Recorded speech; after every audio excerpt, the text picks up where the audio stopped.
Mahigit 800 milyong pisong halaga ng hinihinalang shabu ang natagpuan sa dalampasigan sa Bataan na nakatago sa mga sako ng patuka sa manok. Kagaya umano yan ng mga nalambat sa Masinloc, Zambales, kaya inaalam kung may koneksyon. At nakatutukla si Darlene Kai. Darlene? Pia, iniimbestigahan na raw ng PNP Region 3 dito sa Camp Olivas kung paanong napunta sa dalampasigan ng Mariveles, Bataan ang sako-sako ng hinihinalang shabu na may halagang mahigit 800 milyong piso.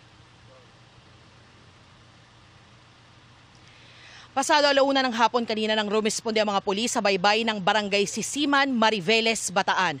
Ayon sa PNP Region 3, may nag-report na mangingisda sa Bataan Police kaugnay sa nakita niyang sako na malapit sa mga bato sa may lighthouse o parola.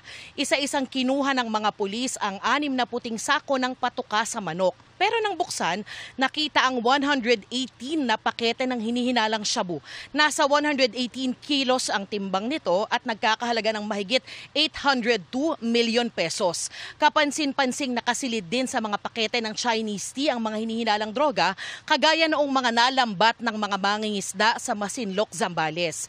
Ayon kay Police Brigadier General Peñones, iniimbestigahan kung may kaugnayan sa isa't isang mga insidente ng na-recover na droga mula sa dagat.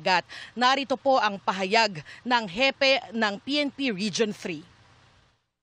Naniniwala ako na may connection dahil based doon sa mga nahuli rin natin, na-recover din dati before, halos pareho yung packaging, pati yung mga Chinese label, halos pareho, malaki yung pagkakapareho nila.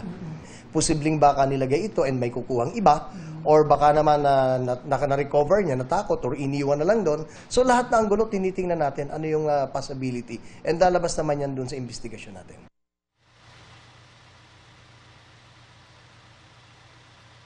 Pia, patuloy yung investigasyon ng pulisya. Sa ngayon ay nasa kustodiya na ng Bataan Forensic Unit yung mga hinihilalang droga para sumailalim sa examination.